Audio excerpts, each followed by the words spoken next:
There we go. Let's dive right in. Here's what to expect today. So, we are going to start off getting really clear on what is the real purpose of networking. Because I think there's actually a lot of misconceptions when it comes to why we network, how we network, what is the purpose of it, what are we really trying to do? And I want us to come together and decide to make this more tangible. I want it to be more beneficial for your businesses. And the long term, I want this to be building stronger communities. And number two, you are going to build a plan for your very next event. Whether that's a big event, a small coffee chat, a discovery call, it can be as formal or informal as you like, but you're going to actually apply everything you've learned to a situation right away. And then at the very end, I'm going to give you an invitation. If you want to go deeper with me into more of this type of work, I'm going to tell you a little bit about that. And that'll be right at the end, and really short.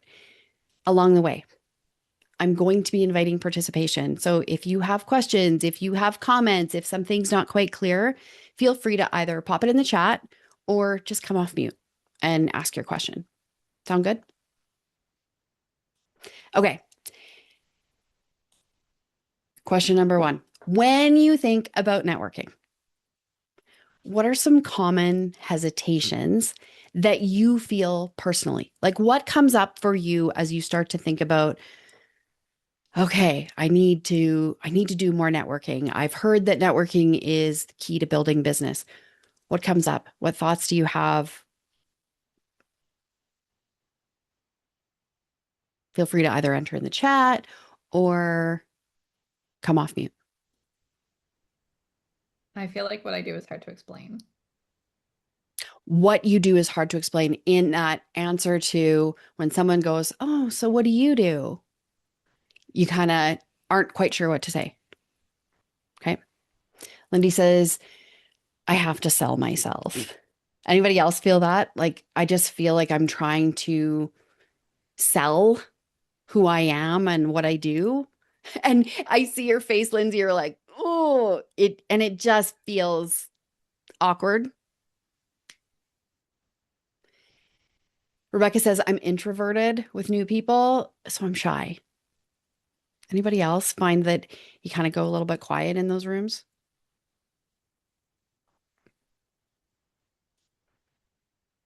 I want to make sure that I can provide value for the other person. So I'm helping them with connections or referrals. When you're doing that, so when you think about the hesitation side of it, is for Mitch, is your challenge or hesitation in that where does that come up?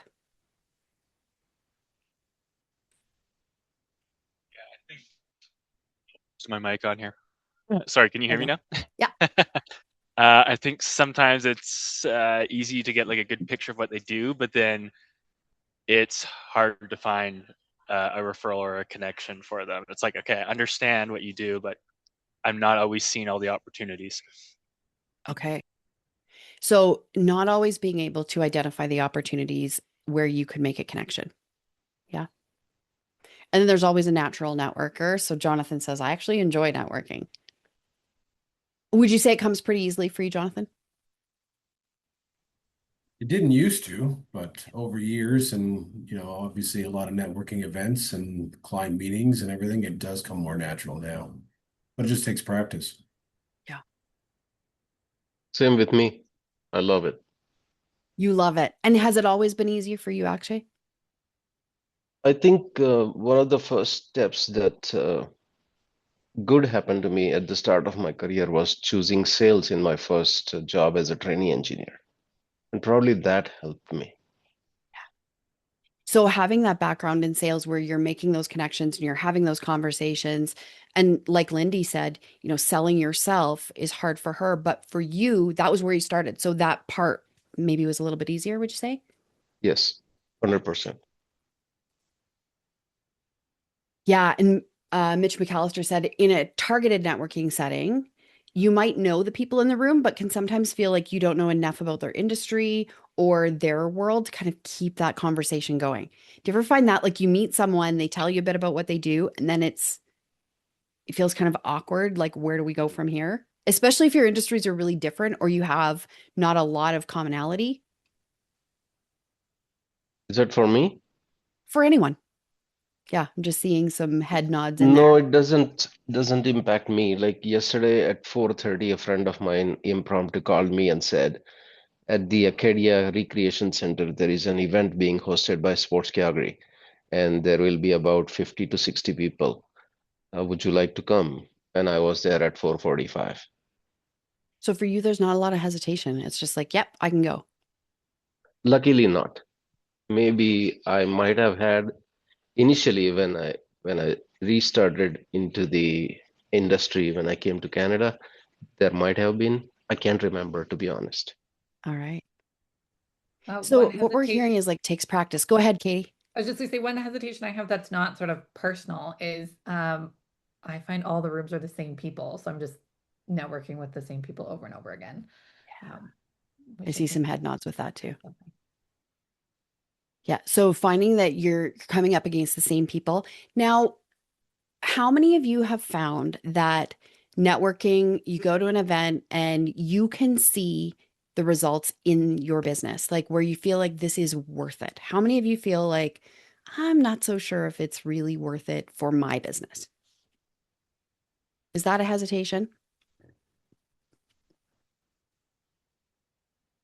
I would say for me, for sure. I live in Calgary and I've gone to tons of networking things in Calgary, but I can work with anybody. In fact, we have clients all over the world. So it's like, do I put the time and effort into, and not to say that I don't love the Calgary business owners. I do, and I love the business community here. Um, but I also need to get into like spaces where there's other people and yeah. So similar to kind of to what Katie's talking about is we want it to reach the people that we want to reach now. And if we've been in those same rooms and we've done a lot of that in-person networking, however, we can work with people in different geographical locations, which is kind of an awesome thing right now when it comes to the way that careers are evolving, that we can max out kind of in our current niche or in those certain rooms. And then it's like, okay, now where do we go from here? Jillian says, I work with a really specific type of client, so it's hard to sell myself if I'm not sure the person in front of me is my ideal. Yeah. Mhm. So sometimes it's like knowing, am I talking to the right person? Yeah. All great things. I would like to add something, Kerry. Absolutely. So when I go to the networking events, I have a tendency to meet people like being friendly meeting, and once they become friends, it is difficult for me to open up the business things. I love that. So it's that we get to a kind of a social space, Mhm. and then it's hard to kind of take that next step of now can I talk about business and what we can do together and what those next steps are. So moving that conversation forward. Yeah. It should be Yesterday, easier, no? what's that actually? It should be easier then. Well, and I'm hoping that through our conversation today, this is exactly what I'm going to give you a framework for. So it's not about having a dedicated pitch and here's how you go about it and here's how to be successful in every single room. What I like to do is give a framework. So you take this framework and you can apply it in different situations. I think one of the key things I talked about last night in a video that I posted was as our businesses evolve, we need to be in different rooms. And strategically deciding what rooms we need to be in is a really critical part of this. And I gave 4 questions in the video as to know, am I in the right room? Because as you start going through, you don't have as much time. As your business gets to be more successful and you're busier, you don't have as much time to be going to a variety of different events, especially if they're in person, and investing that space if you're unsure if you're going to get the right return on that. So I always say like 4 questions to ask yourself is number 1, When you are in that room, first question I would ask is, are you excited to introduce someone that you met in that room to someone from your network? One person. Number two, did you meet someone that you're like, oh my gosh, I am excited to work with that person, or I need that service myself? Number three, were the people in that room at a similar stage of business that I am at? Could I have good conversations about the challenges that I'm facing, the things that I'm wanting to achieve, the goals that I have? Are there people that are sitting at a similar level to me?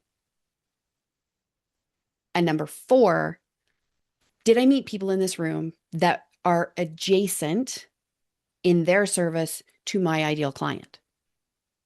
So they may not be your competitor or in the same industry, but do they work with the same type of demographic or psychographic that you do for your ideal client? So it might be very, very different. You might be someone who is a specialized, personalized trainer working with, say, 40 and up, mostly corporate people, but you may have a really great connection to make in a networking room, say with a lawyer or an accountant who does corporate because they're working with your ideal client as well. So even though your industries are very, very different, there's some commonalities between those two things. So if you can answer yes to all four of those questions, consider if you're in the right room. So that would be the very first thing that I would suggest. Okay, so then what is networking? If you were going to define it, what is the purpose of networking for you? What does it look like? What are our goals when we're networking? Throw those in the chat or come off mute and just toss it out.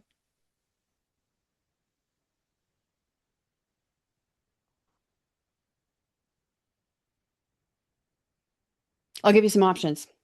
Is the purpose of networking to collect as many contacts and business cards as you possibly can within an hour or two?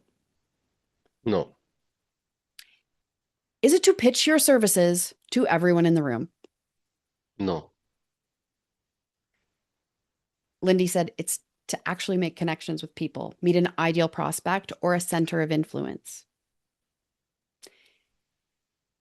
Think about when you show up to network.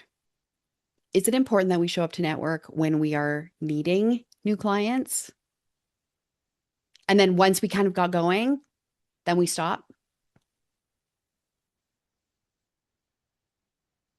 I think it Network. goes back to what you said, plan for the networking meeting. So though like yesterday, the sports Calgary event, though I only had 10 minutes to drive there, I briefly asked him and then briefly checked what Sports Calgary does. So then I had a little bit of prep as to what Sports Calgary does for Calgary and all the people in Calgary and for sports. So I was prepared to speak to whoever.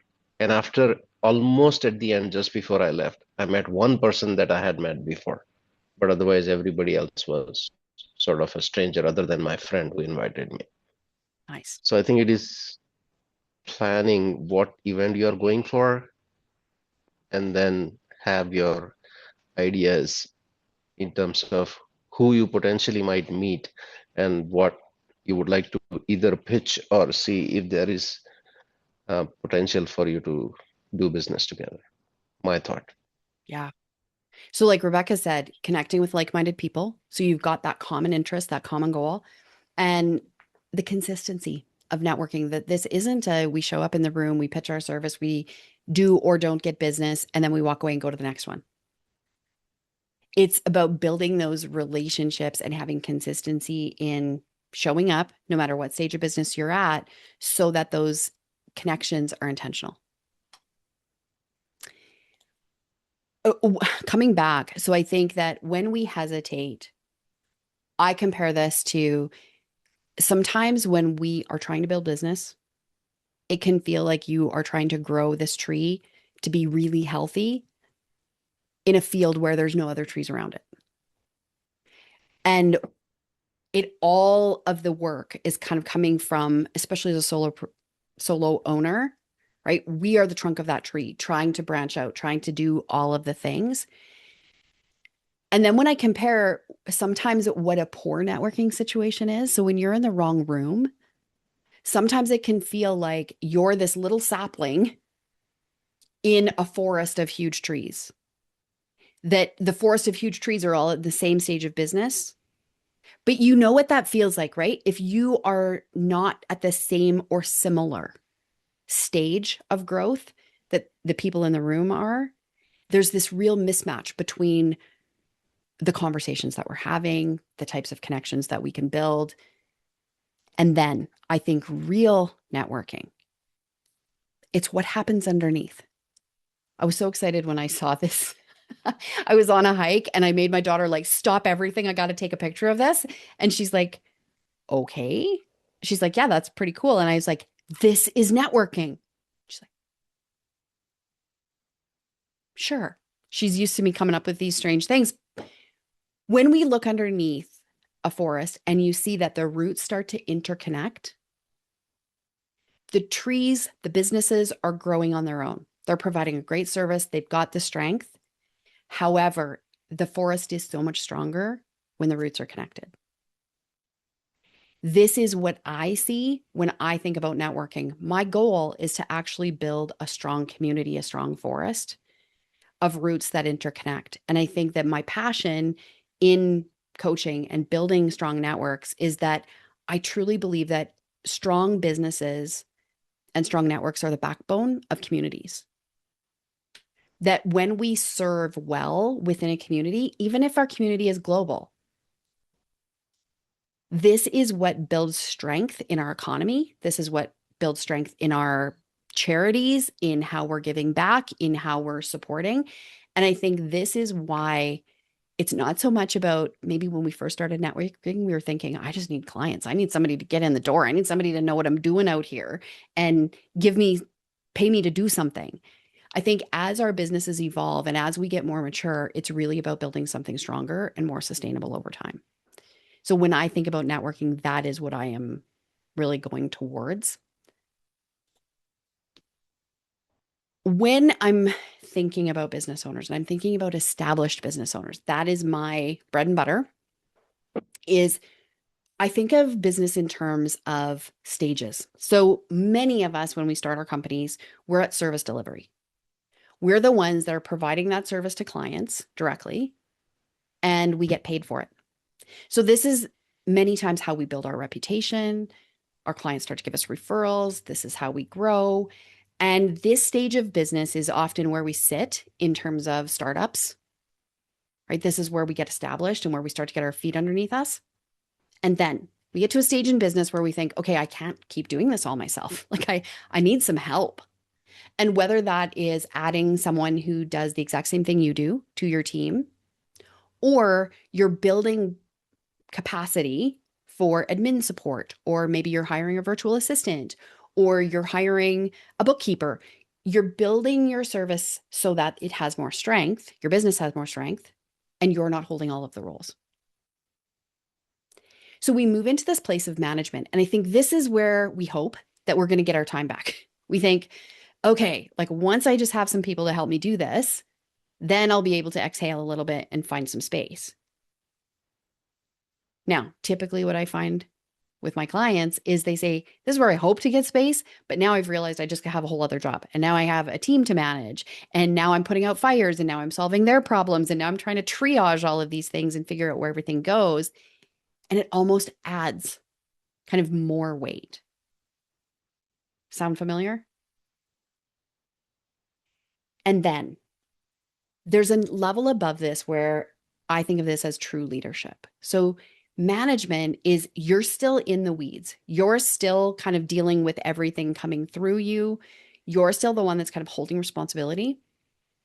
When we move into leadership, it's about making decisions. So now you are essentially the captain of the ship. You're deciding in your business, where are we heading? What opportunities do I want to be looking for? What might I be deciding, you know what? I think it's time to let that go. That's not who we are anymore. We're not going to continue to offer that. So the leadership level is about designing your business and really making those strategic decisions. It's at this level that we actually start to be able to exhale a little bit. Now, I want to also acknowledge that many of you in the room, myself included, hold all three of these levels in our own businesses. Maybe sometimes we're doing service delivery, sometimes we're managing others, and then sometimes we're trying to decide and be strategic about where the business is going. That is completely natural. When I worked with a business coach, I would frequently hear, like, you need to be the CEO of your business and you need to delegate everything underneath you, delegate all the service delivery, then you delegate the management. And then somehow, like, my picture in my mind is you're going to sit back, put your feet up, count your money, right? Live on a beach somewhere and somebody else will do all the work. And that never really landed for me. So I want to acknowledge that for some of us, you absolutely love doing the service delivery work. For some of us, we're the primary revenue generators in our company. So if we take ourselves out of service delivery, well, then our company doesn't have any revenue coming in. So that would be ridiculous to just say, sit into the leadership position at all times. But what I want, even if there's only one of you in your company, to acknowledge that there are three levels and that at least some of the time we want to be in that leadership level. And as we now start talking about the structure of networking, I want you to be thinking about it not from, I'm trying to get more clients for my service business. I'm trying to do all of the things. So I'm doing a little bit of service and sales, marketing. I'm maybe looking to do some networking because I'm trying to do my team building and I need somebody to hire. And I'm also trying to find somebody to help me do my books, that management place. But really from this level of how are you designing the business? Like, where are we being strategic about the rooms that we're in, what we want to achieve when we're there? This whole 5 steps is about really coming from that mindset of leadership. Any questions about that before we begin?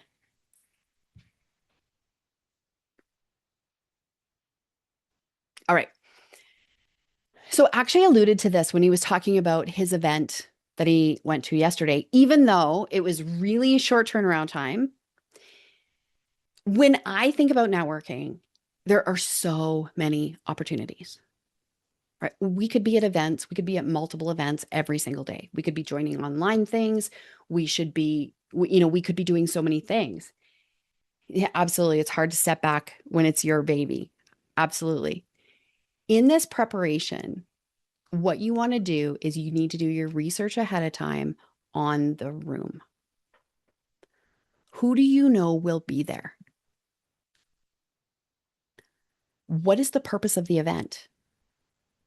So it might be a formal networking event where, people are sharing ideas. They're there solely for the purpose of networking, or it might be something informal. You might be going to, a charity event that you just know that there'll be other business owners there. You might be going to a barbecue with some friends and you just know that there'll be other people there and you might end up talking about business. It doesn't necessarily have to be a formal networking event to do this type of work. How do we find out who's in the room? So a lot of events will show, like, you'll be able to see who's going, who from your network is going to be there. You can do a little bit of research and find out.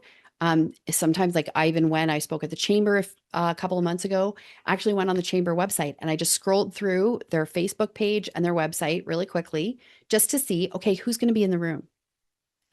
I also was able to see, just from looking at their website and their social media, who their most engaged people were. So I was pretty sure who was going to be in that room because I could see the people that had commented on past presentations, what was going on. I could see who the leaders were in that space. Now, why is that important?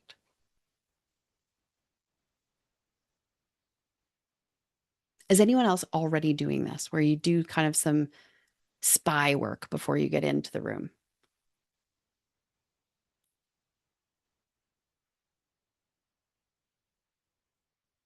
I find it sneaky and kind of tricky to be a spy because most of the time it's LinkedIn and then they know I'm looking. And so I try and like research without researching because I don't want them to know I'm looking at them. Okay, let's talk about that. What happens when you say, like, sometimes I don't want to look at LinkedIn because then they're going to know that I'm looking? Why do you think that's uncomfortable?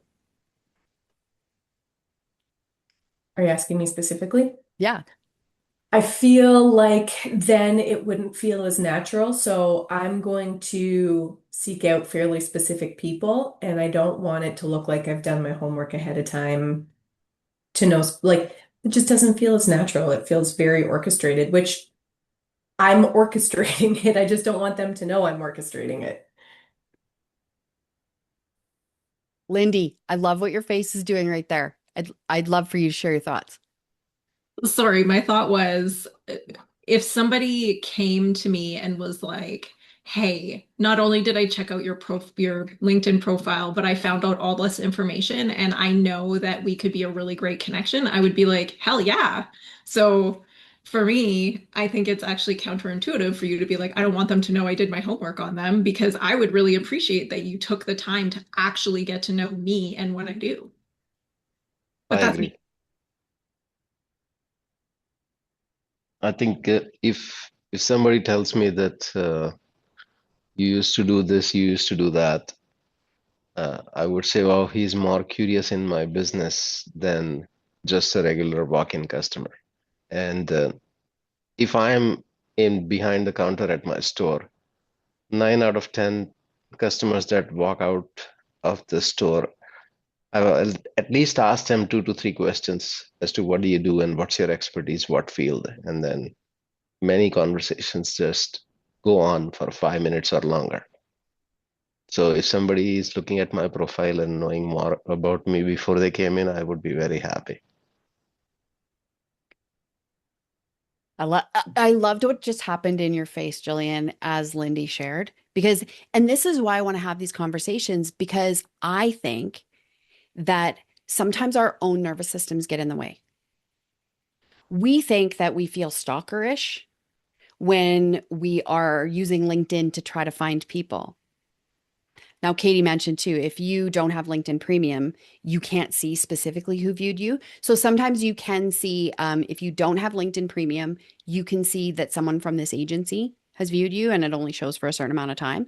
But I think the idea here, and what I really want you to take away from this, is that remember that a lot of the reason that people network, the reason that we own businesses, we know that visibility is part of how we become successful.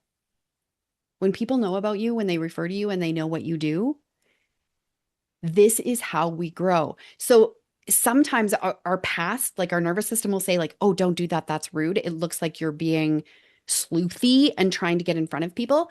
And yet, if someone was to come to you and say, hey, like I checked out your LinkedIn before I came, and wow, like I saw that you were doing this, this, and this, and then ask you a focused question about it, how would that feel for you on the receiving end? Would you feel like they were scouting you and that they were, what would be your experience with that if someone talked specifically? Anyone? I'll open that up to. I'll feel it good. It usually Somebody's feels really noticing me. good. Yeah, yeah. I think it's the same thing like when you meet people in person. Depends on individual's nature as to how much somebody is reserved or open or has had those type of events multiple times attended. Depends on the nature as to how people take it, my personal opinion. Yeah. And what I know is that everyone in that room is a human. And I often talk about the human condition. Most people who walk into a room are wondering, am I in the right room? Do I really fit here? Does anybody know who I am? Like Yeah. we have this natural, even if we've been in that room several times, there's this little bit of awkwardness. And anytime someone goes, hey, I took time to learn a little bit about you, it kind of feels good. And I've had the experience a couple of times where someone has come to me and said, oh, I listened to your podcast. I had one lady, it was really strange. I've had it happen twice in really weird ways. Once I was talking to my dog on a hiking trail, and someone walked by me and turned around and said, are you Carrie? And she's like, I recognized your voice from your podcast. It was very strange. And I started to laugh. And I said, oh, apparently I talked to the dog with the same tone that I podcast. And we had a laugh. But there was a piece of me that was like, wow, like I'm being recognized on a trail. And it did. It felt pretty darn good. So remember, sometimes being recognized does feel good. And the flip side of this is sometimes when we go into a room and there's a lot of people there, and maybe naturally we're feeling a little bit uncomfortable. Think about all the things you had to manage to just get your butt there, right? We had to find parking. We had to figure out when we were going to be there and what we had to do with work stuff or email stuff or anything that had to be managed while we were gone. Then we walk into a room that we're not quite sure who's going to be there. When our nervous systems are heightened like that, it can be harder to think clearly about, okay, why am I here? Who do I want to meet? But when we do the work ahead of time, and I'm going to tell you, like, I'm not a natural networker. I was not. And I'd get so nervous coming into these rooms that people would introduce themselves. I'd completely forget their name. Or I'd leave and then think, oh my gosh, I really should have said this, this, and this. And I should have done all of these different things. But I couldn't relax long enough to be able to think straight because I was just worried about what I was wearing or how my clothes fit or am I going to slop on myself if it was a lunch thing. Like I was so in my own world that the true benefit of networking wasn't coming through. So when I do a little bit of homework and I'd make a few notes, here's who you want to meet. Here's what you want to talk about. Here's what you're looking for. Sometimes I would even check it. I'd excuse myself, run to the washroom, and I would just check my notes in my phone to be like, okay, is this person here? What conversations? And it would just jog my memory. But that predictability will help calm your nerves so that the networking is more strategic. So doing your homework ahead of time, I think, is a big part of it. So think about the next conversation. So if you have something on your schedule, a barbecue, a formal networking event, or you have a coffee chat booked with someone, right now in this moment to prepare for it, what is one way that you can prepare ahead of time to find out a little bit more about who's going to be in the room and moving that along? You're welcome to Can throw I just that in the add chat. something to that? Absolutely. Yeah, go ahead, Mitch. I'm kind of in the camp with Jillian here to a certain extent, and I love being prepared and as prepared as possible. But to me, if somebody were to come up and know absolutely everything, or that I checked you out, it would seem overly orchestrated. Where I'll throw a slight spanner in the mix to say, if I come prepared, I can guide that conversation so that they share those details with me, and that I can slightly have a bit of an answer dialed up in my head before that conversation even starts. Mm. So I don't know if that's another way to take it, but I don't love the LinkedIn search also, Jillian, because I don't Yeah. necessarily want to show that I'm stalking. So I'll try my best to find other things, and if I can find something that they're into, an event that they went to, I'm gonna try to get that out of them somehow, and then we can kind of go from it there. And then the follow-up, I mean, I love the LinkedIn follow-up after. Great to connect. Hope we can stay connected. Anyway, that's just my 2 cents. But as everybody was talking, I suppose multiple ways to look at it are a good thing. Mitch, I think it's similar, Carrie, if you don't mind. Like you and I are in, I believe, the same industry, and I feel like potentially we're already met with a level of mistrust, and like, so it's just I feel like sometimes we've got a barrier to overcome. And yeah, and I just don't love the idea of people thinking that I've intentionally scouted them out, even though I completely have. But I do appreciate, having a little bit of due diligence and learning and leaning into it ahead of time. I'm not opposed to it. I just need to think about how to position it. But I do think that you know, it's something that we've been kind of trained and is a extra step that we need to navigate sometimes. So perhaps it's different for each industry and for each business. I think the takeaway here is recognize your own mindset when you think about this, what's helpful, what's not. And I think recognizing that, I think, is really important. That, people may have a natural hesitation. One, you don't have to show all your cards. So you don't have to list every single thing you found out about them on LinkedIn. It can be just, and remember, sometimes it's even a matter of you may not necessarily have to go to, for example, like when I spoke at Chamber of Commerce, I didn't even have to go to that person's LinkedIn to see that they were engaged. I was able to see what business they were in and kind of sidle beside it without having to kind of really dig into their stuff. But I could find out a little bit more about them. And I could choose, like when I meet them, then in the moment, I can decide if I'm going to show my cards or not. Right. So you're still reading people in the moment. Sometimes just that predictability can help calm your nerves a little bit. I'm also, as we kind of move through, especially if you're in an industry where people might feel a little bit that your pre-work was predatory, there's also a strategic way that I would suggest going about that and how you're doing your next piece here. So the second one is introductions and stories.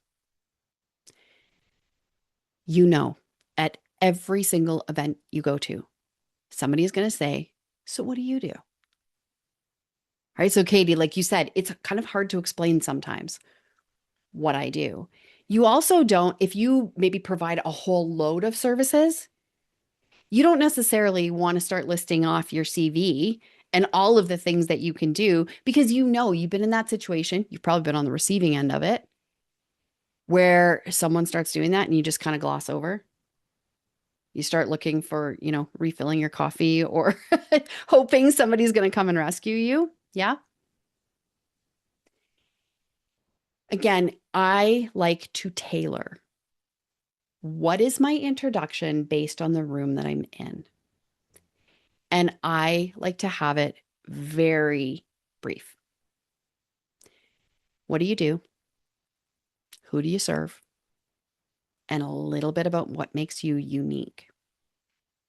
So, for example, if we were to meet at a networking event and you were to come to me and say, hey, nice to meet you. So, what do you do? My go to, if I was in a group of small business owners and I know that is who is in the room, right? So I'm at a chamber event, I'm at a BNI event, I'm at a BX event or a Womanition event, right? Odds are I know that the group of people that I am in, because I've done a little bit of prep work, I know that it's business owners in the room. So what I want to do is give the presentation. I work with established business owners who are really great at what they do and have developed a great reputation. But they're at a stage where what they used to do and what worked really well for them is not working at this stage of business. They've tried lots of things, but they're not quite sure how. One of the things I do is I help them to see the patterns that they may not see and help them to get all of those things that are in their head into a simple system so they can truly get their time back and focus on what they need.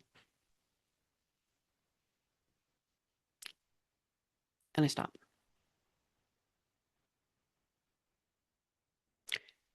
Do you know from that description, do you know who I work with?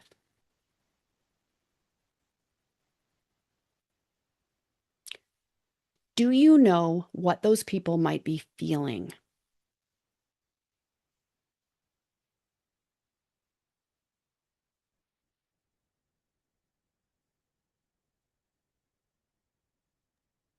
I'm thinking you sparked their curiosity. So if I've said something like they're really good at what they do, sometimes I'll also have a phrase that says they're really good at what they do. They love the service they provide, but they're kind of exhausted by all the other things that they need to deal with as their business got successful. Do you know my pay point?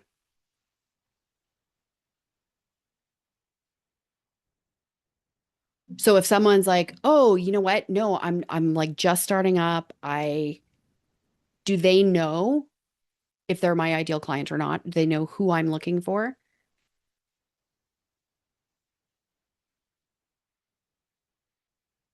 Am I sparking curiosity? If someone who loves what they do, but they're kind of exhausted by all the other things they need to do in the business,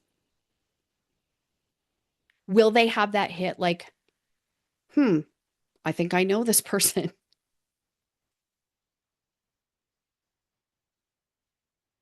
And do they know a little bit about how I work or what makes me unique?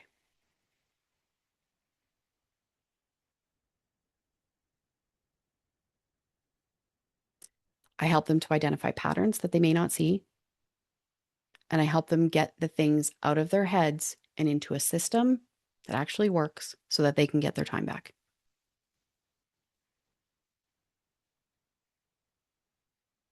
So it doesn't have to be well curated. It does not have to have all of your jargon and all of your credentials and all of your fancy things in it.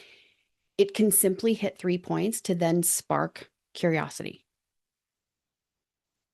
The trick is you want to do your best bet. So you might have multiple different introductions depending on the room that you're in. So when you think about the next event that you're going to, the next coffee conversation that you're having, the next formal event that you're going to, if anybody wants to take a shot at this and share their introduction, I'd love to have some brave souls. So if you describe what do you do, a little bit about who you serve, and what makes you different or what makes you unique, what's your secret sauce? Jillian, you came off mute. Does that mean you're up for it? Well, yes. We had a meeting in our region about this morning and working on our opening lines. And I know you and I have worked on this lots of times before, but mine's a little bit different. I feel the majority of times when someone asks me what I do, I don't feel I'm in a situation where I can take, 20 or 30 seconds to introduce it. Like it's a pretty quick, like if I'm sitting with my dentist and he asks me what I do, I don't want to sit and give this more elaborate thing. Not saying right or wrong or indifferent. It's just I get uncomfortable doing it. So what I've come down to is I own a wealth planning practice, and it has never been a more exciting time in my industry. In hopes that they're going to then engage and be like, oh yeah, probably markets are crazy, right? And then my response would be, it's actually like we're working on some really great tax planning strategies and philanthropy strategies, and businesses are selling like crazy. And just like if I know who I'm talking to, then I can lead into that. But my hope is I've just said enough to spark their engagement in what it is that I'm doing. And if not, then I haven't. Okay, can I poke a little bit? Please. I want to stay with your dentist. Okay, so your dentist says, so what do you do? My first question is, okay, so remember right room. So your dentist, obviously you're already doing business with him, right? So if you like him, you're probably going to send other people to him, right? So we know that he has a service that you're already utilizing. Yeah. Okay. Number 2, would you be excited to introduce your dentist to someone in your network? Yeah.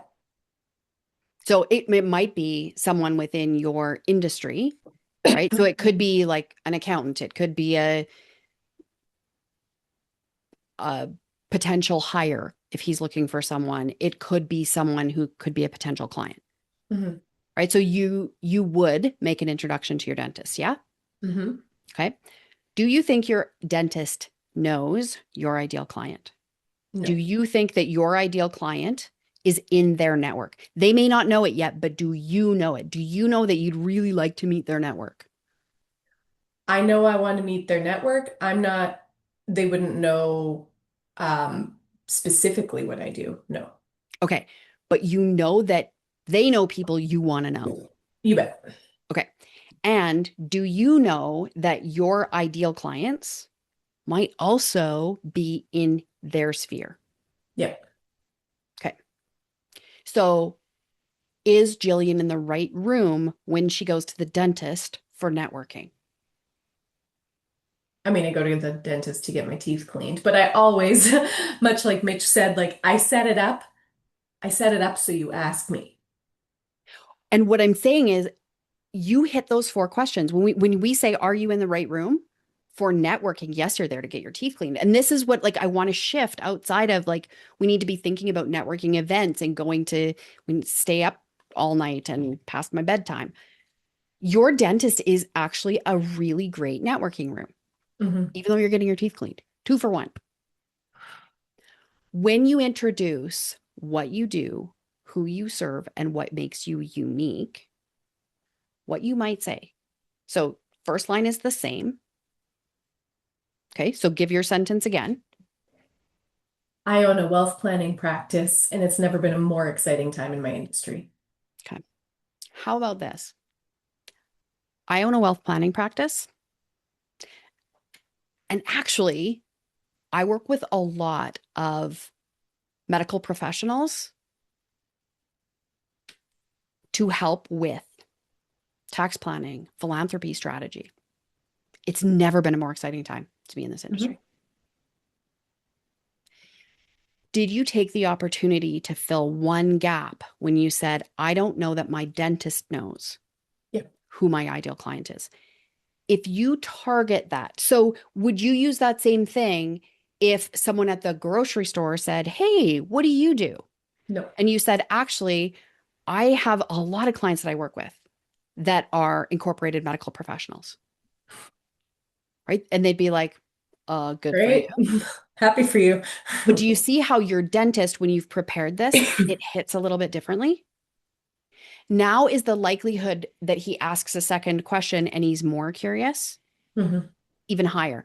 Now, again, I really want to acknowledge that you've hit, right? He could be your potential client, but he also probably knows other incorporated medical professionals who need tax planning and have an interest in philanthropy. So when it feels like maybe feels yucky to say like, oh, well, I was checking you out and I'd really like to have your money. What you're doing is you're opening that door saying like, I'd really love to know your network. So this is where being strategic about your introduction can help. Anybody else have an example that they want to try out?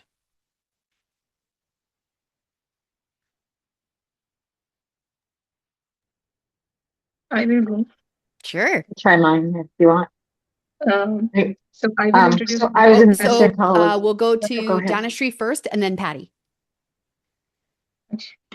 So I will introduce myself as I have a team which helps business owners who want to sell their businesses. So my team helps on the financial side as a financial advisors, and I help, or basically I'm interested in, I like to have that experience, I like to help these people to detach themselves from emotionally from their business because they have built their business with such a great effort. So I would like to help them in the process of exiting the business. Okay. So first question I'm going to ask you is when you imagined the room that you're coming into and where this introduction is being made, who are you speaking to? Who's in the room?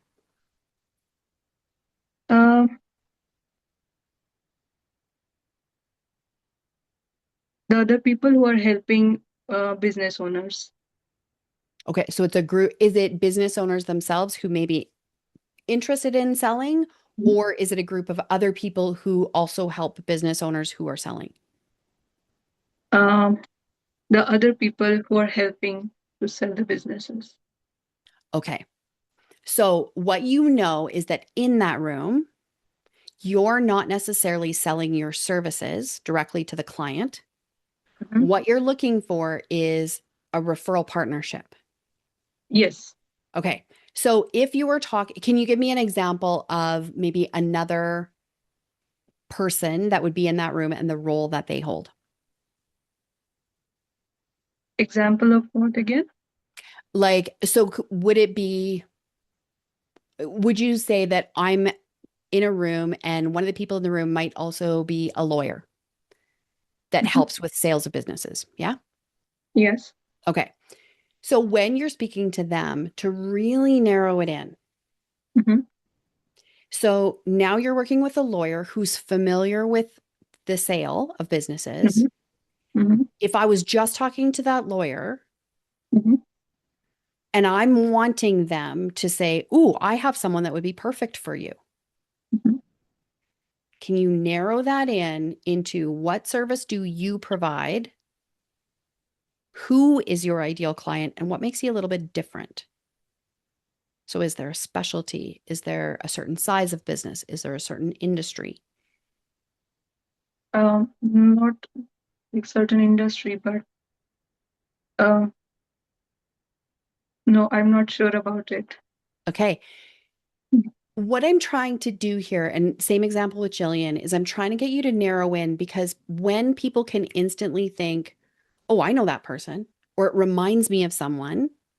So the more specific we get, the more likely that person is going to follow through with what our intentions are. So if you say, like, I'm really interested, we have capacity right now to take Mm-hmm. on 2 more cells and to Mm-hmm. support, I'm looking for people who need evaluation or they need this service. But we're getting really specific. Now, your brain might be going, but that's not all we do. Mm-hmm. What we're doing is we're curating our introduction for that specific person. So we're trying to get really narrowed in on who we think they might know. Okay. So if this is a lawyer that primarily deals with like professional service businesses or primarily deals with businesses over a certain revenue number, then you're going to target that. Okay. Make Yeah, sense? got it. Yeah, yeah, sure. Yeah. Patty, you want to share yours?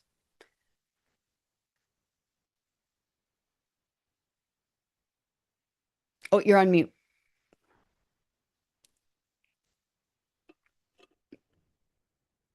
Sorry, I was in the same meeting as Jillian this morning, so we were working on ours this morning also. And so I like to say that I'm a senior planning specialist providing personal CFO services to my clients.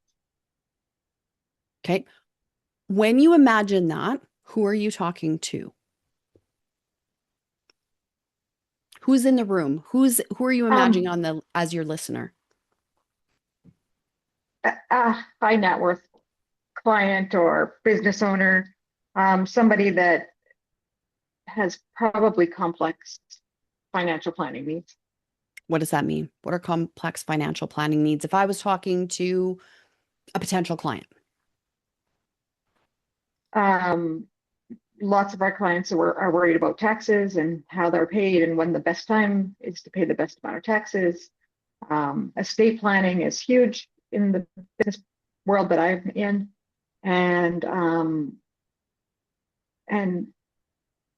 providing for the next generation, so sharing their wealth.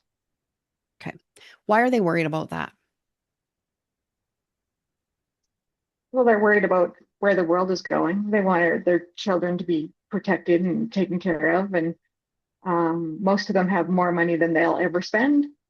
So they know that they want to do something with the rest. Okay. That is your introduction.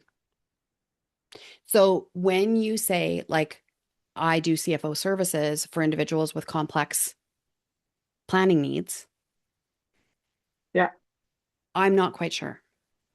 But if I'm a potential client and you know the room that you're in and you know that these are likely people who have complex financial planning needs, you say, I do fractional CFO services. I'm a financial planner. My specialty is working with people who have more money than they'll ever spend, but they worry about how they will plan for their estate to leave a legacy for those behind them. What makes me unique in this is I've been doing it for 25 years. And this is, a specialty that I have in tax planning. Do you see how now nobody's going to say to you, well, I have more money than I could ever spend, so I don't need to worry about it. Yeah. They might not say, but I actually really worry because I got one kid who's like such a go-getter, and I got another one who just will not get out of the basement playing video games. And I just worry for their future, right? Do you see how by like taking it down a notch, making it a little personal and specific, I know if you're talking about me. Right. Yeah. And this Yeah. is why, like, you want to have different, you don't want to have a 30-second pitch that's the same no matter what room you're in.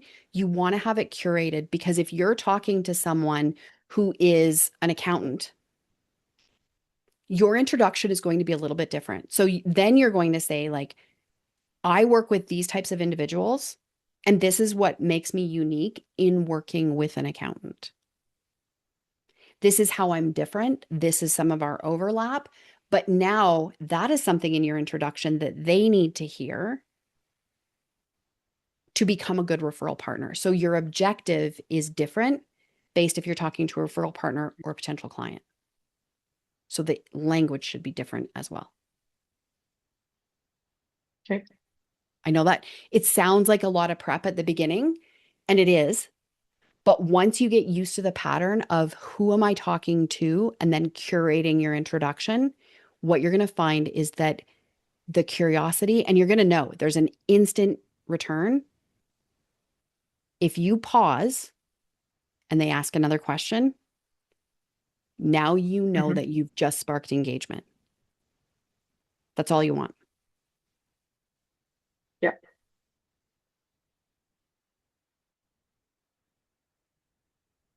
Thank you.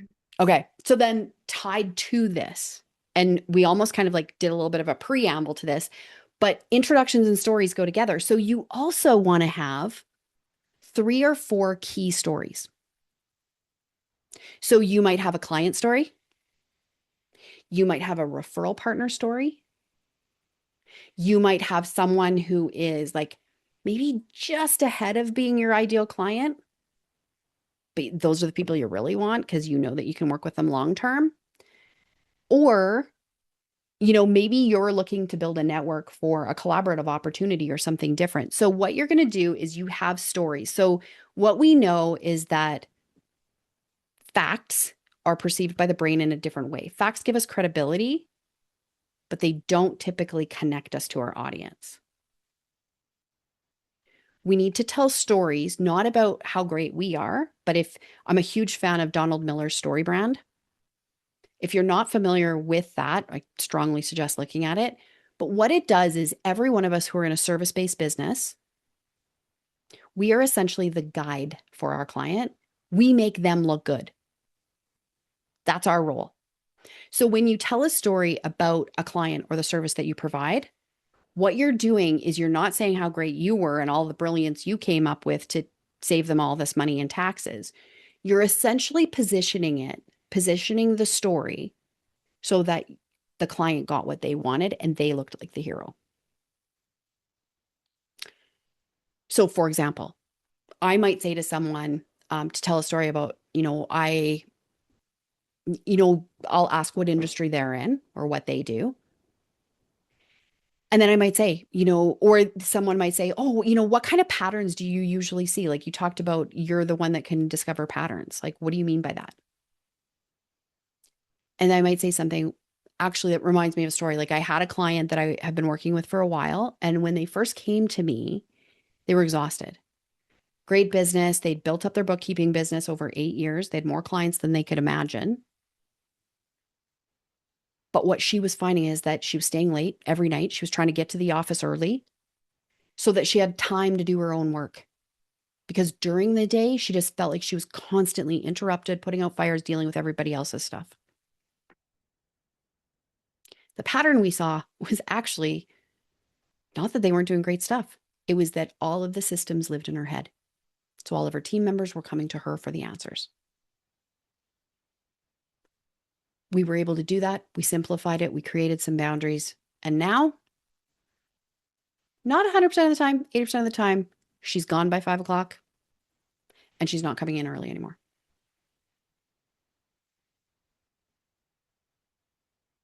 Do you see how that story highlights a little bit more about what the pattern means. So if someone asks a question, and like you were saying, Mitch, like you can almost guide what you're going to share because you can kind of predict what questions they will ask. Jillian, your example with your medical professional, right? So if he goes like, what do you mean by that? Like, what do you do that's different for like a medical professional than anyone else? And you might say something like, well, here's what we know. Like a lot of people in the medical industry, they have a natural desire to give back. One of the unique things that I do is I help people with their philanthropy planning. And then you might share a little story like, I actually worked with this physician or I worked with this whatever, and they had been writing checks once a year to a few charities, and they didn't even realize we could build it into their financial plan. So now we're building strategy into that so that, and we've done that in a couple of different ways that they weren't even aware of. Do you see how now that person on the receiving end hears it differently because it's in the form of a story?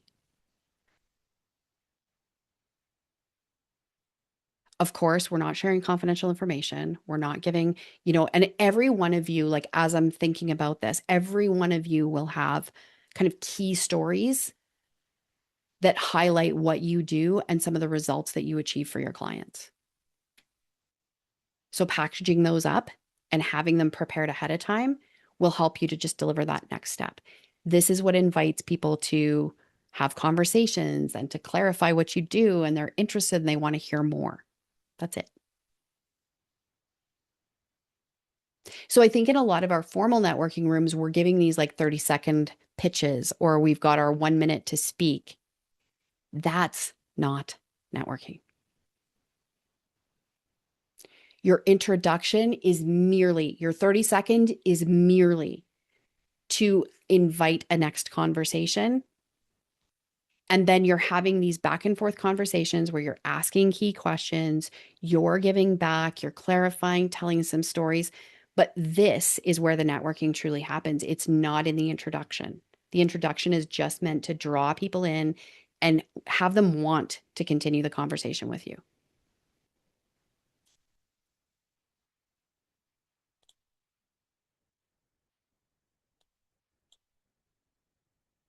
I think here's the other really big thing. Before you go into that conversation, before you go to that event, before you go to that coffee meeting, know, what are you looking for? Are you looking for potential clients? Are you looking for great referral partners? Or maybe you're looking for resources. Like, I really need a great virtual assistant. Do you know of anyone? Right? I'm really looking for someone to help me with my financial planning. I'm looking for someone who does CFO work. I'm looking for someone who, when you're asking questions, people naturally want to help. They naturally want to make connections, like Mitch Dewar was talking about. We have a desire, like we love to build connections. That's how we build community. That's how we integrate roots. So even with your dental client, and I'm going to talk to a lot of the financial people in here, because naturally, do you see how when it feels predatory? It's because there's this assumption that you want me to be your client. So if you clarify, what I'm looking for is building relationships with people who sit on boards for nonprofits. What I'm looking for is I really want to build connections with more people who are in the exit planning space. What I am looking for is building connections with more people who are in this geographical area and who are looking to achieve this result in our community. Even if you've scouted their LinkedIn, when you clarify this is what I'm looking for, and it's not I'm looking to get your money in my hands, I want you to be my client. As soon as you clarify that, a lot of times that potential anxiety or people kind of pulling back will drop. So have a statement that you know what you're looking for. This also prevents us from kind of getting all over the place when it comes to the offer that we're leaning into. And when you think about the rhythms in your own business, like there's a time and a season where people are thinking about certain things. So tax planning happens at a certain time. Even graphic design, right? We know that people tend to do certain things at certain times, like whether it's, oh, I need to have printed materials for a trade show, or, this is a time where I start really thinking about doing strategic planning and realize like, oh, I really should probably do a rebrand. We know that there's kind of a rhythm. So when you're doing your networking events and you're scheduling what rooms you want to be in, connect the dots. Make sure that you know kind of what you're looking for and that you're optimizing it for the season that you're in and the rooms that you're in. This is where you're going to probably have more success because it feels easier. Thoughts?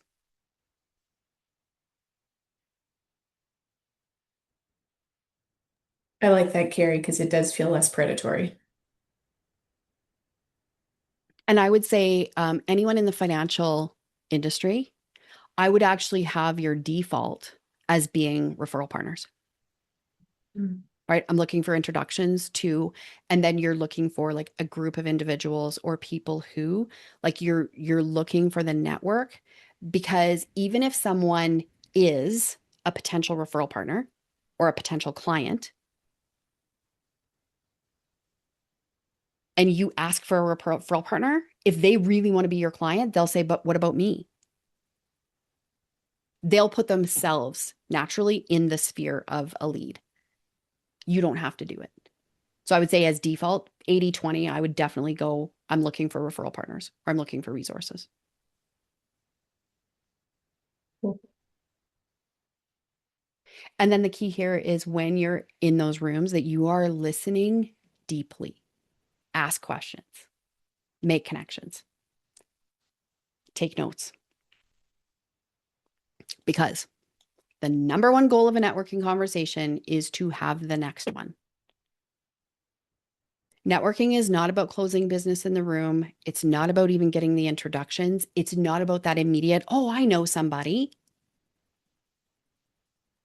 The goal is just to simply now, and I would say it's very similar to social media, right? We go to social media and we give a message, but our real goal is to pull people into a quieter conversation, one-on-one, an email connection, a DM conversation, right? So our goal is actually to pull people away from the noise.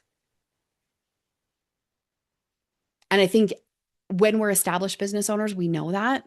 Like you can almost like say there's certain rooms that smell like desperation, right? Where you know that the people in those rooms might be concerned that they're not going to make payroll or they're not going to be able to make their mortgage payment because it feels different. It feels desperate. It feels intense and it kind of feels gross.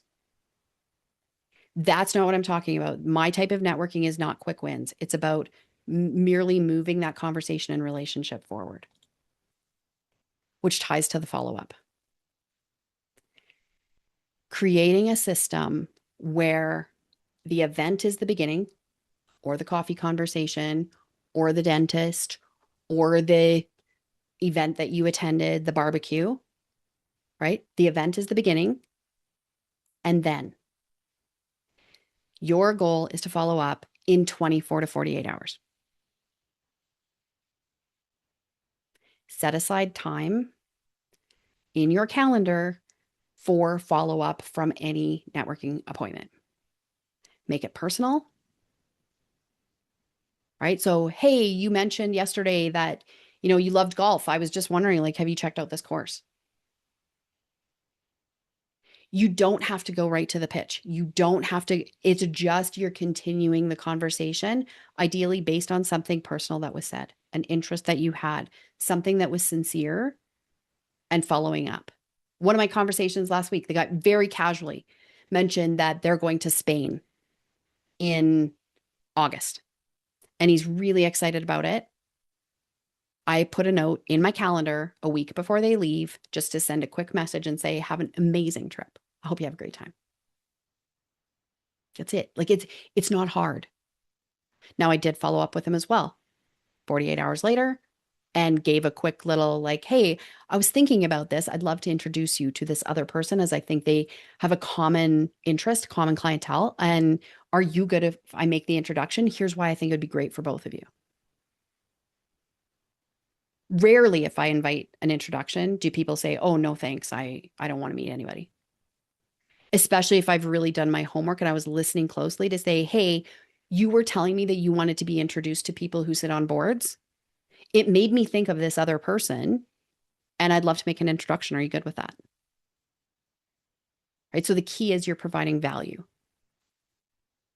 and the timing. I will tell you, if you do this one step,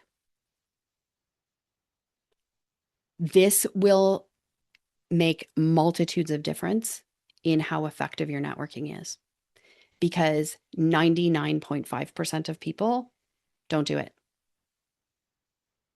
Right. But in our nervous systems, this also feels like we're the ones that's making the call, right? To the person that you're like, hey, do you want to meet for dinner? Do you want to meet for coffee? Like it feels like dating, right? And naturally, there's this fear of rejection that is built into the human condition.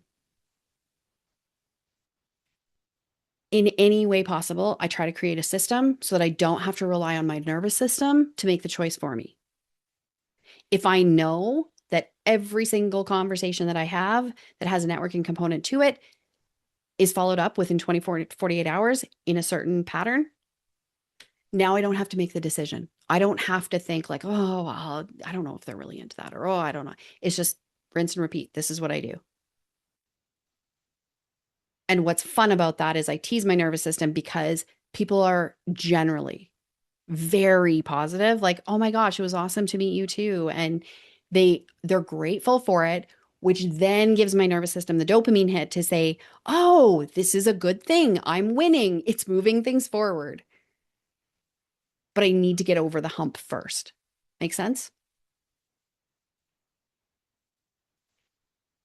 All right. So then let's talk about a great introduction, which is also my favorite thing to do in any sort of networking thing. I'm always looking, like Mitch mentioned at the very beginning, I'm looking for who can I introduce to each other?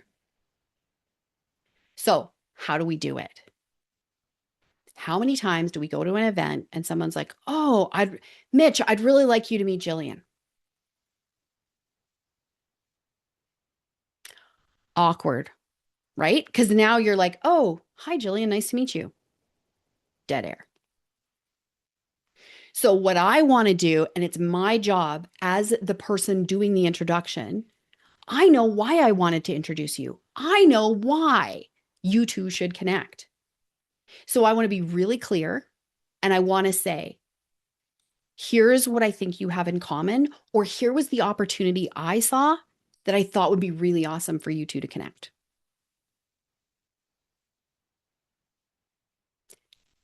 If I'm doing this in person, I will then repeat their name. Because too many times oh, Mitch, I'd love to introduce you to Jillian. And then, oh, Jillian has she does a lot of work in this area. And she also, really loves golfing. And I thought you two would get along fabulous. But if I drop it, how many times do you now you're like, okay, golfing, got it. This is the opportunity, got it. What was her name again? Repeat the name, give the name again at the end. Yeah, this is why I really wanted you to meet Jillian. Jillian, Mitch. The last thing I'm doing. So now I've almost like it's a relay race. I've given you where I think you would have some common conversation. And then I'm letting you take it from there. But I'm not giving that cold introduction and then letting it be awkward. And you then have to try to figure out and do the cognitive work to move that conversation forward. I'm kind of starting it for you. Any questions about that?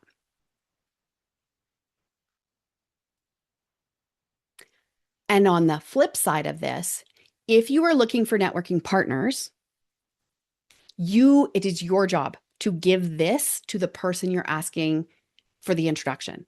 So if you say, hey, I'd really like to be introduced to Heather. I heard she has an amazing business. It's now my job to make sure that the person that I've asked for the introduction to Heather knows why. especially if you're in a financial industry, because most people will assume that you just want me to be their client. But if I was to say, I am looking to make more connections with accountants in the Calgary area, and I know they have a really great business, I'm just looking to build my referral partnerships there, or I'd like someone to refer my clients to. Now, do you see how I'm already telling my introduction partner how to introduce me? So now the pressure comes off of them, especially if they don't see the connection naturally. So think right now and just consciously sit in, what are some introductions that you would like to have and why? And who could you ask to make those introductions? So I think sometimes like when I go to a networking event, I'll go with like a hype person and I'll say like, here's who I want to get in front of and here's why. It's sometimes so much easier, even if that person doesn't know them, right? It's like having a wingman when you used to try to get dates, right? It was easier for somebody to go and say, hey, my friend thinks you're cute, or my friend would like to meet you, or hey, I was really thinking I'd love to introduce you. It's so much easier to do that than it is to be like, hi, I'm so and so, and I was really hoping to meet you, right? It's easier when you have kind of one degree of separation. Questions or thoughts on that?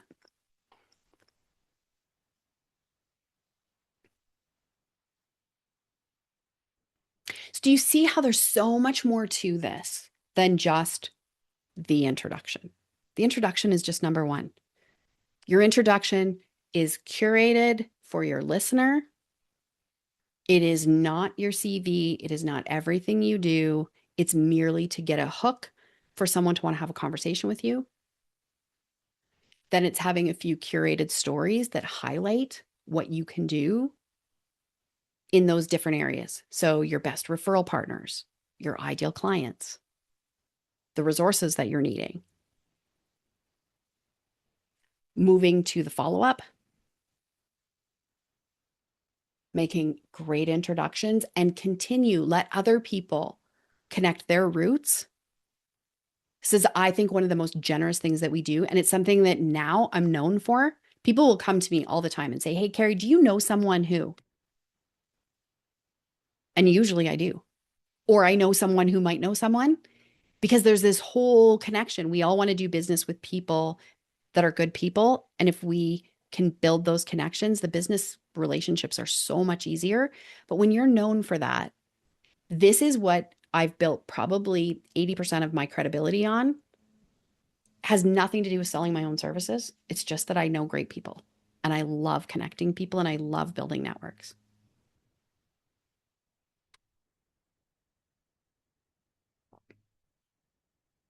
All right.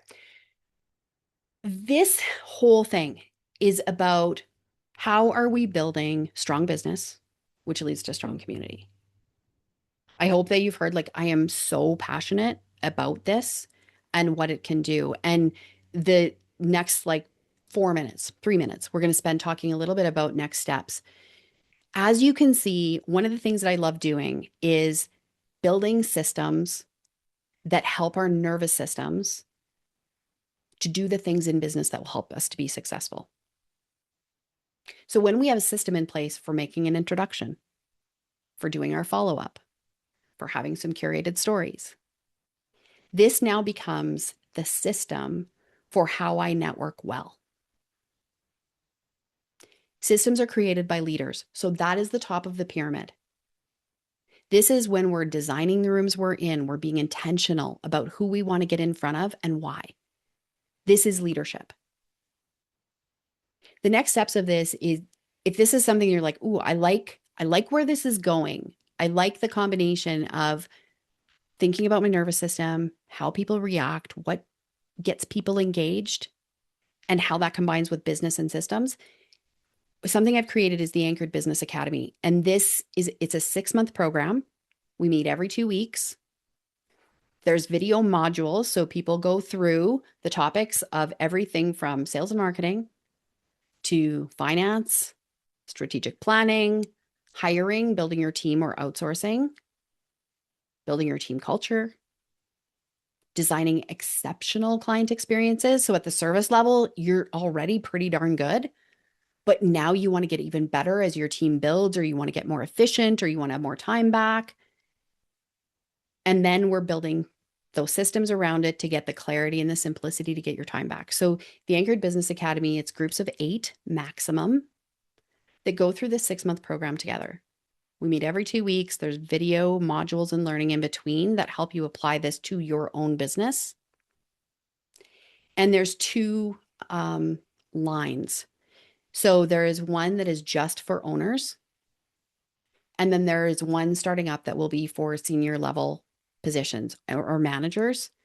So the managers one, again, they're not necessarily decision makers in their business, but we're wanting them to kind of be leaders and have some of that same framework when we're thinking about how we're achieving business goals and why people do what they do. So my next cohort starts in September. So I don't start anything in the summer because we live in North America and it's such a short season and we already got ripped off half of our summer. So our next cohort starts in September. I already have 2 people signed up for the next cohort and I'm offering an early bird bonus. So once the cohort's finished, the 6 months, I have an ongoing membership program. So it's for graduates of the academy that can continue, and we meet twice a month in the membership. So as the bonus, you get 3 additional months in the membership after you've finished the cohort. So that'll be available till August 15th. So this is not like a 3-day deal. There's no 24-hour act now or else. But if it's something that resonates with you and it's something you're interested in, I'd love to just invite a further conversation to see if it's a good fit.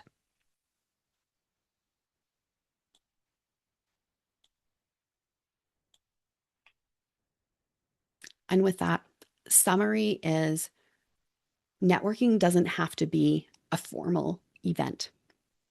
And I think what we see back to the very beginning, and Katie alluded, Lindy alluded, right? Being in the right rooms. And sometimes we show up in these formal structured networking events, but it's the same people that we're seeing all the time. To really think strategically about where are the people who are playing at the level that I am at. It's one of my favorite things about the Academy is that I curate it's established business owners who already have a great business and are just wanting to move into that position of being a more effective leader. When I put 8 of those people in a room together, the network that forms, the connection that forms, and the way the business builds together, this is really strategic and it's strong. Don't think about just building your networking in these formal events where there's 50 people in the room. Think of it in terms of your hobbies, right? The golf course, kayaking, being at the gym, going for coffee, conferences. Really think about and shake off the idea that networking has to be in a formal structured setting where people are pitching to one another. Get creative, have some fun with it. Questions or thoughts?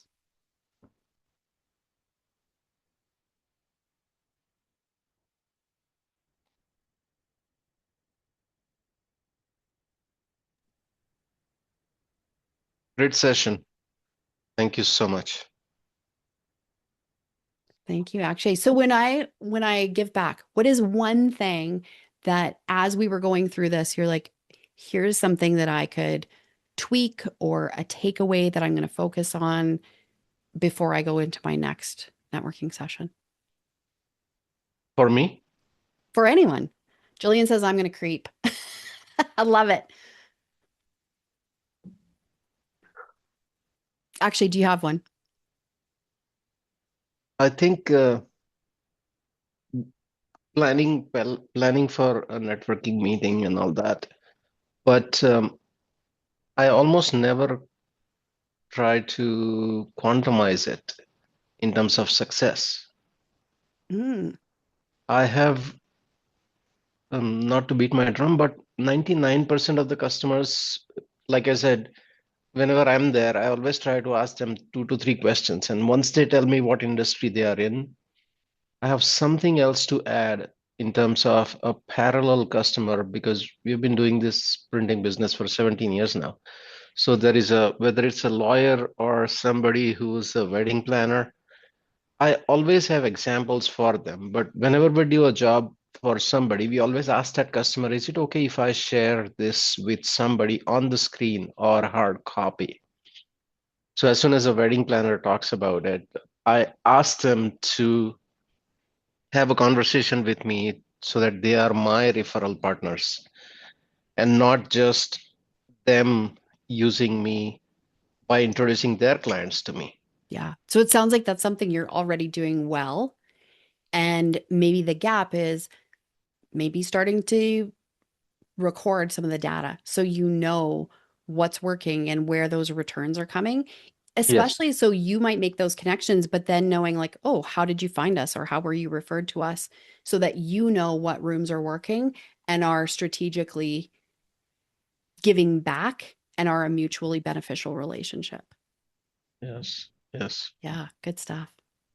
Rebecca said, stories, making sure that I have some success stories to talk about. Yeah. Katie doing more research and will help with the follow-up questions for the conversation. Yeah, it's really nice when you can bookend it to kind of keep that conversation going.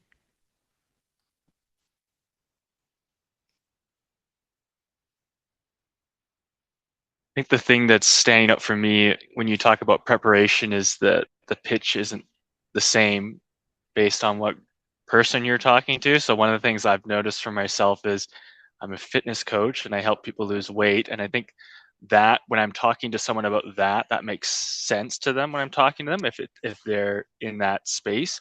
But now I'm trying to talk to people in HR helping companies boost their productivity with their employees. And that I'm still learning how to communicate in that sense. But as we're going through this, I'm thinking about I'm talking to someone in HR this evening, and it's just making me think about how to prep for that better. So this has just been so good. I have lots to learn, but it's like getting my gears turning for that conversation. I love that, Mitch. And so you've got one that's like really well versed for direct to clients. But I'm also now thinking, so that exact same thing, like my specialty is helping people lose weight. And if you were talking even to a medical professional to say, like, this is something that I do, and it's in a way that's sustainable. You know, I know a little bit about your program. It's about through developing habits so that it's sustainable weight loss in a really safe way. And we know. And so when you think about the pain point of your listener, one of the pain points of the listener who's in the medical profession is that their clients want quick fixes and they don't stick with it, right? They have the medical emergency, which kind of gets them back on track, but then they drift, right? So your program is about sustainability. And you might even say, like, this percentage of my clients have kept the weight off for 2 years, right? That catches a medical professional's thoughts. If you talk about the workplace, you can talk about like how much things like illness and injury can be prevented. So you think about your occupational health and safety, you think about workers' compensation. If you have people who are stronger, they're not hurting themselves.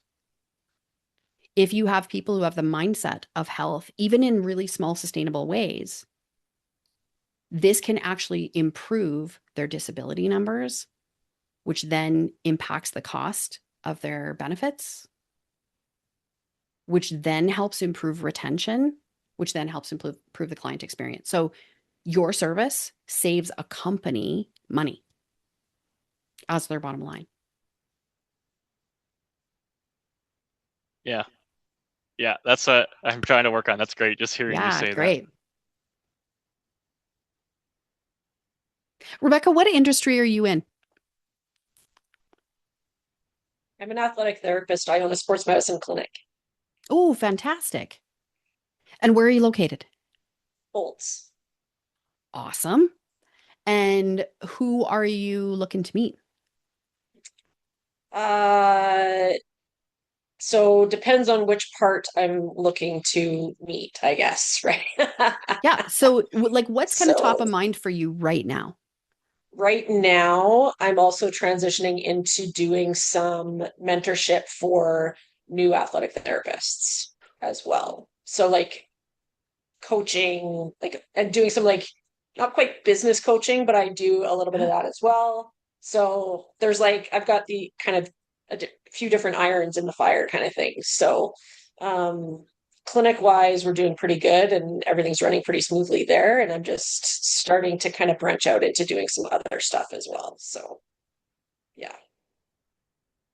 So I love how concise your introduction was because I already know that if I was a client looking for an athletic therapist in and around the Olds area, I could access your business.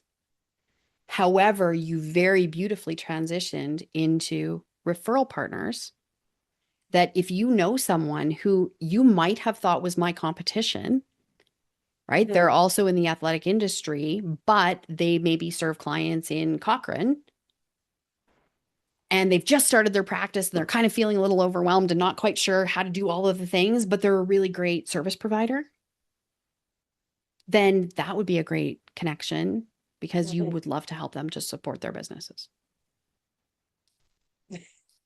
And Katie already was like, hey, who do you know, Katie? It's a small world, so Alicia Ushko? oh, okay. Yeah, I know Alicia. Yeah. We grew up dancing together. Small profession. So yeah. Okay. Thank you so much for coming. I hope this was helpful. I hope that you continue networking conversations, build these relationships, build the communities. And I think it's up to us, the ones who have established businesses, who are past that hustle of startup and the, smell of desperation, to really showcase what good networking looks like. Feel free, have these conversations with other business owners to help them to be more successful, because I think this was the one thing that, as someone myself who was building a business, I dreaded networking because I was going into too many rooms where I felt like the little sapling in the big forest, and the rooms were really loud. They were very male dominated and they were very, kind of pushy. And that is not my style. Like, I want long term, I want relationships that I feel solid. I think we need to spread that message more in all of our communities, that this is long term. It's not a quick return on investment. It's about evolving our rooms as we grow and be willing to step out of rooms that maybe just aren't a good fit anymore. That's okay. But let's strategically step into rooms that are really building us for where we are right now. I would invite as well, if you want to drop your contact information in the chat, if you're open to making connections with people in the room, or you'd be open to someone reaching out to you if they want to connect, feel free to do that.